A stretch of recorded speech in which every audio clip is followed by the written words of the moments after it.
आज यह कक्षा उपशास्त्री वर्ग के लिए लगाई गई है।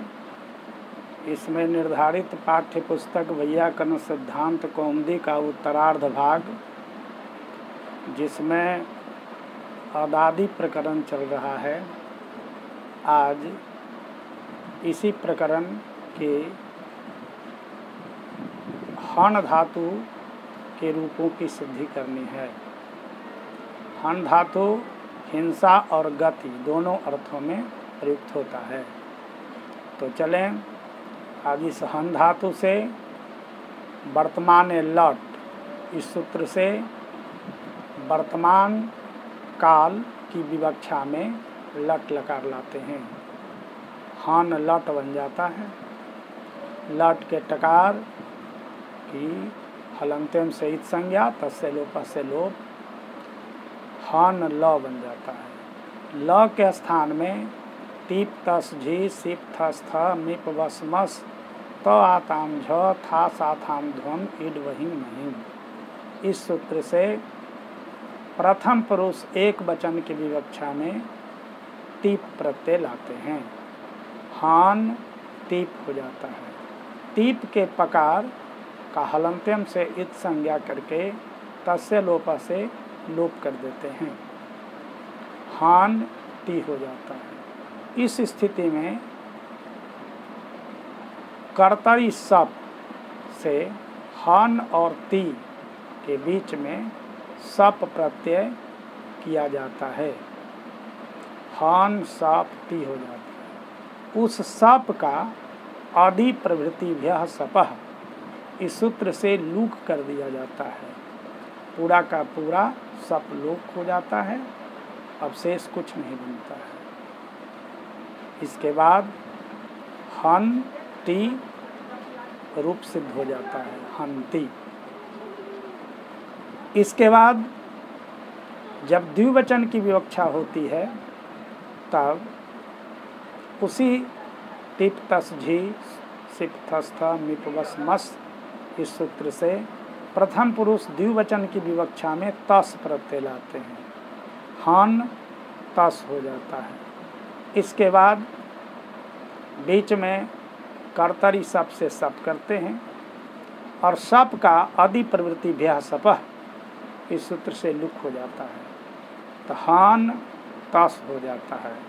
यहाँ हन के जो नकार है उसको एक सूत्र है, अनुदातोपदेश बनति तनोत्यादि नाम अनुनासिक लोपो झली किंगति।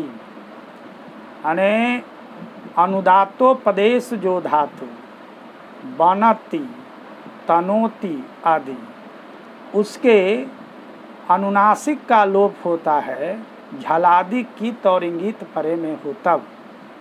यहाँ झलादि तो तस है, वह कीत कैसे है इसको जानना है। सार्वधातुकम अपित, अपित जो सार्वधातुक है उसे इंगित कहते हैं।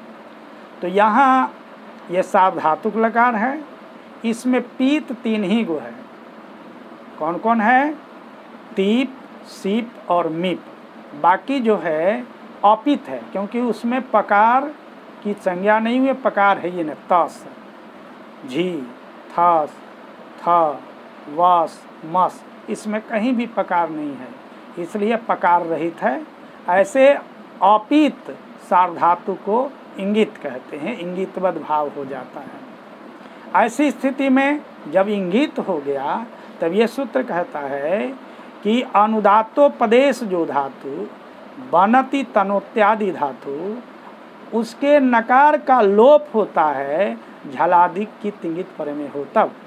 यहाँ कित इंगित परे में है, झलादि भी हो गया, इसलिए उसके नकार का लोप हो जाता है। क्या बन जाता है? हन तस था, न लोप हो गया, ह तस बन गया।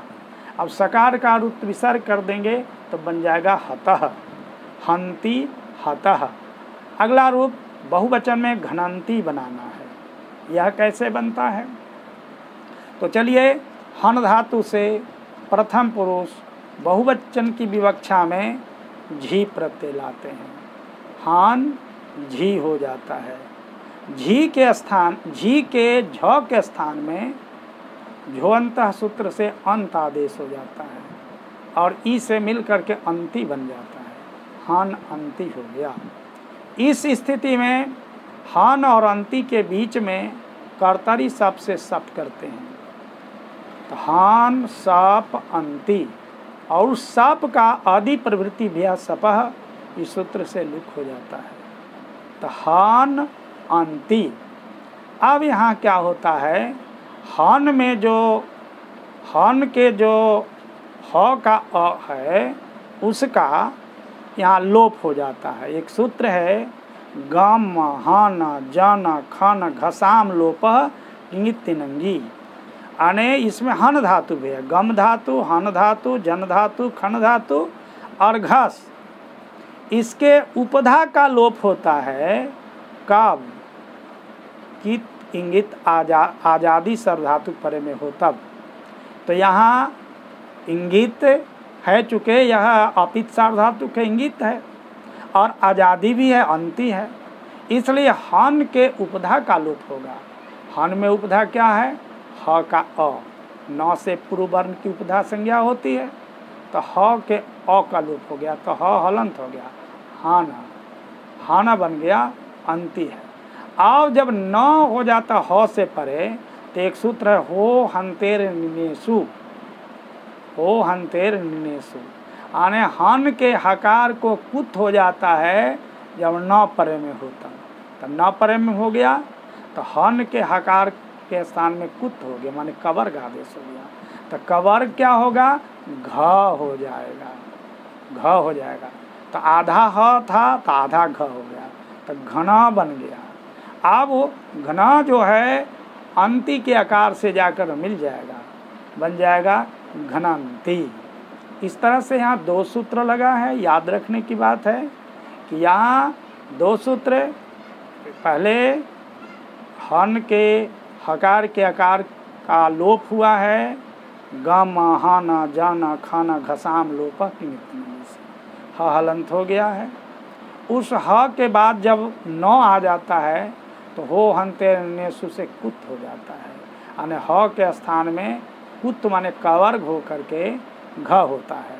अब कहिए कि ह के जगह पर घ क्यों होता है, तो यहाँ पर ह को घ से जैसे बाघ घरी में मिलाए थे वैसे ही महाप्राण प्रयत्न मिलाते हैं और ह संबार नाद घोष मिलाते हैं, तो चारों प्रयत्न मिलने के बाद ह का घ के साथ अंतरतम होता है, इसलिए यहाँ घ हो जाता है, तो घनंती रूप बन जाता है। अब जब मध्यम पुरुष एक वचन बनाने की विवक्षा होती है तब सीप प्रत्यय लाते हैं, हन सीप हो जाता है।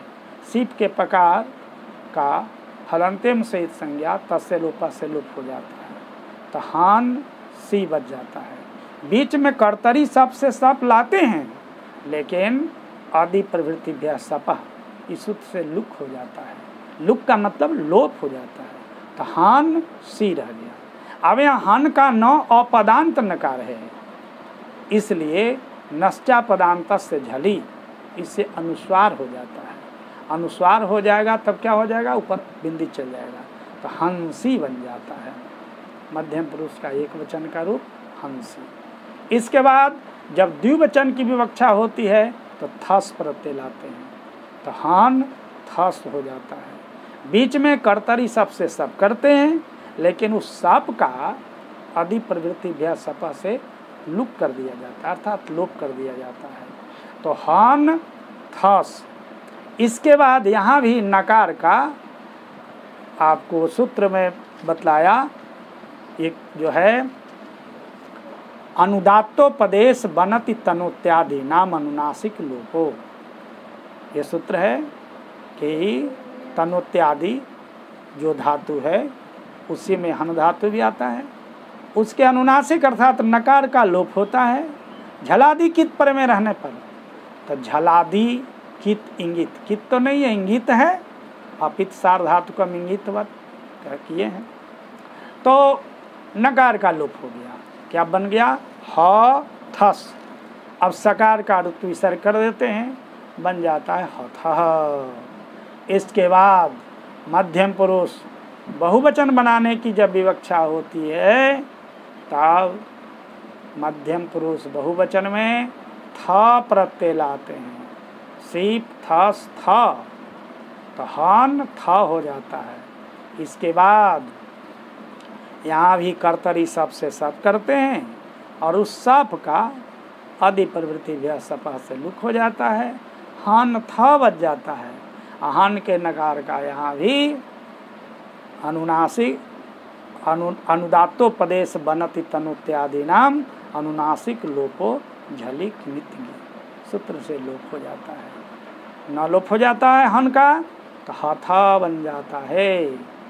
अब जब उत्तम पुरुष एक वचन बनाने की विवक्षा होती है तब उसी हन धातु से मीप प्रत्यय लाते हैं, हन मीप हो जाता है। मीप के मकार का हलंतम शीत संज्ञा तस्य लोप हन मी हो जाता है। यहाँ भी कर्तरी सब से सप लाते हैं और उस सब का आदि प्रवृत्ति भी सपा से लुक हो जाता है, जाकर के मिल जाता है हन मी, ये बन जाता है। यहाँ कोई कह सकता है कि यहाँ नकार का लोप क्यों नहीं हुआ, तो यहाँ कहेंगे कि यह इंगित नहीं है। इंगित किसको कहते हैं? अपीत को कहते हैं। यह तो पीत है, मीप प्रत्यय लाए हैं, इसलिए यहाँ नकार का लोप नहीं होगा। कोई कहेगा कि अनुस्वार कर दें, वो अनुस्वार कर सकते हैं नश्चा पदांत से झली से, नश्चा पदांत से झली, लेकिन झल परे में हो तब, झल प्रत्याहार में मौका पाठ नहीं आता है, इसलिए अनुस्वार नहीं होगा, हन का न ही रह जाएगा, हनमी बन जाएगा। अब उत्तम पुरुष द्विवचन बनाने की जब विवक्षा होती है तब हन धातु से वस प्रत्यय लाते हैं, तो हन वस हो जाता है।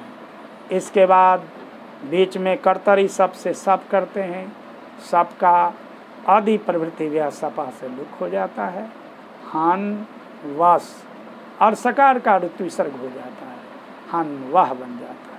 यहाँ आप कह सकते हैं यहाँ क्यों नहीं लोप हुआ, यह तो पित नहीं था, इंगित था। इंगित जो होता पित नहीं रहता उसको इंगित कहते हैं, अपित सार धातु को हम इंगितवत। तो यहाँ भी न का लोप होना चाहिए, तो कहिएगा कि झलादि कित इंगित हो, तो झलादि नहीं है, वह झल प्रत्याहार में नहीं आता है, इसलिए यहाँ पर हन के नकार का लोप नहीं हुआ, तो हन वह बना गया। सकार का ऋतु विसर्ग करेंगे, हन वह बन जाएगा।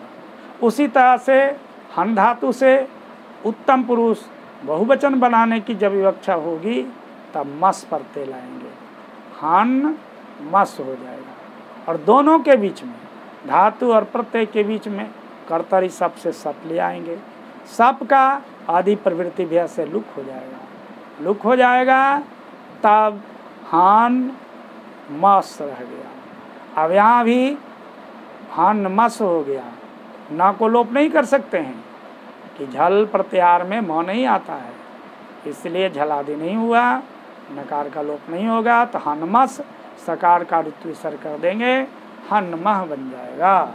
इस तरह से हंती हतः घनंती, हंसी हथः हथः, हन्मी हन्वः हन्मः, यह रूप बनकर संपन्न होता है। अब चलिए लीट लकार, जब लीट लकार की विवक्षा होती है तब परोक्ष अर्थ में, परोक्ष अनद्यतन अर्थ में परोक्ष लीट, इससे लीट लकार लाते हैं, हन लीट हो जाता है। लीट में ई और ट की संज्ञा हो जाती है, हन ल, ल के स्थान में प्रथम पुरुष एक वचन में तीप प्रत्यय लाते हैं, हन तीप हो जाता है। उस तीप के स्थान में परस्मै पदानाम अणल अतुस उस थल अणल वमाह, इस सूत्र से अणल आदेश हो जाता है, तो क्या हो जाता है, हन अणल, अणल के लकार और नकार दोनों की संज्ञा होकर लोप हो जाता है, न घटक जो आकार है वह शेष बच जाता है, हन अ हो जाता है। अब इसके बाद हन को लिटि धातुरनभ्यासस्य इस सूत्र से द्युत करते हैं, हन हन अ बच जाता है। इसके बाद पूर्वाभ्यास से पूर्व हन की अभ्यास संज्ञा होती है, हलादि शेष से हलादि शेष हो जाता है, अर्थात न लोप हो जाता है।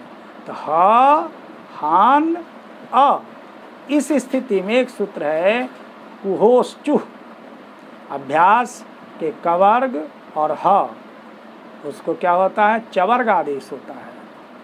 तो यहाँ ह है, उसके स्थान में चवर्ग आदेश हो जाएगा। चवर्ग पुनः यहाँ महाप्राण और संवारनाथ घोष मिला करके जब अंतरतम में मिलाएंगे तो ह के स्थान में यानी चतुर्थ वर्ग होगा, चवर्ग का चतुर्थ वर्ग। चतुर्थ वर्ग क्या होता है, वर्ण झ होता है। तो झ हन अ हो गया। अब झ को अभ्यासे चर्चा इस सूत्र से जस्त हो जाता है। तो ज हन अ, इस स्थिति में ज हन अ हो जाता है। अब हन के जो उपधा भूतकार है इसको यहाँ क्या करते हैं, हो हंते ऋणिनेषु से, इस सूत्र से क्या करते हैं, कवर्ग आदेश कर देते हैं। अणे णित परे में हो, तो णित परे में है यह है, तो क्या हो, हन धातु के हकार को कवर्ग आदेश होता है तो घ हो जाता है। तो घ क्या बन गया, ज घन अ, और यहाँ पर चूँकि णित हुआ है, प्रत्यय है अ, इसलिए अतुपधाया से वृद्धि हो जाती है। हन अर्थात घन के उपधा कहिए या हन के उपधा कहिए, उसके आकार के वृद्धि होकर के हान, वहाँ चूँकि कुत्त कर लिए हैं तो घान हो गया, ज घान अ।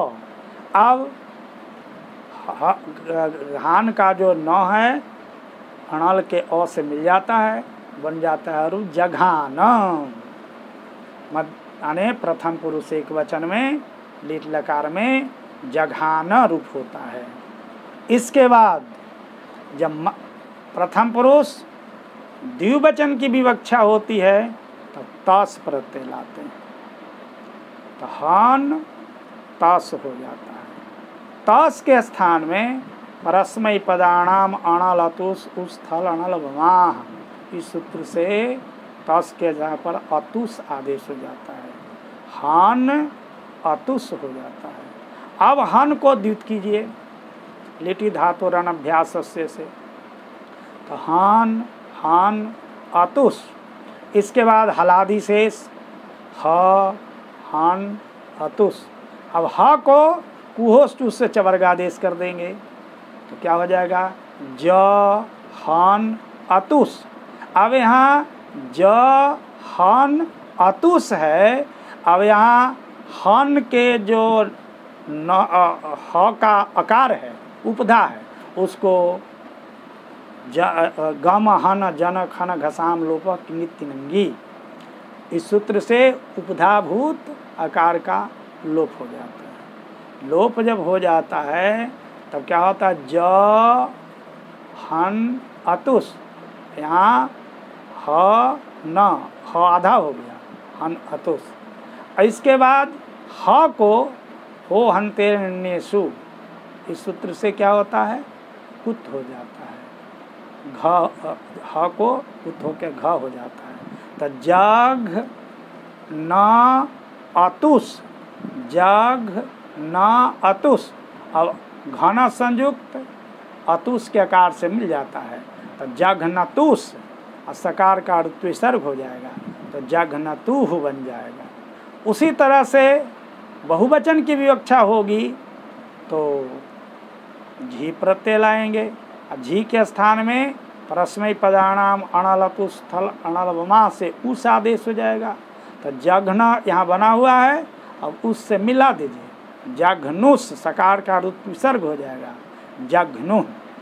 मध्यम पुरुष एक वचन की जब विवक्षा होगी तो सिप प्रत्यय लाएंगे। उस सिप के स्थान में परस्मै पदाणाम अणलतु सुस्थल अणलबमा से थल आदेश हो जाएगा, थल में था बचेगा, तो हन था हो जाएगा। हन को द्युत करेंगे, हन हन था, पूर्व की अभ्यास संज्ञा हल आदेश शेष, ह हन था, उसके ह को चवर्गादेश करेंगे, ज हन था हो जाएगा, ज हन था, और ह जो है उसको फिर यहाँ एक सूत्र है, यहाँ अभ्यासाच्य, अभ्यासात परस्य हंतेर हकार से कुत्तम से, अभ्यास से परे यदि हन के हकार है तो अभ्यास हो गया, पहला ज और से हन के हकार हो गया, उसको कुत्थ हो गया, यानी हन के ह के जगह पर घ हो गया, तो ज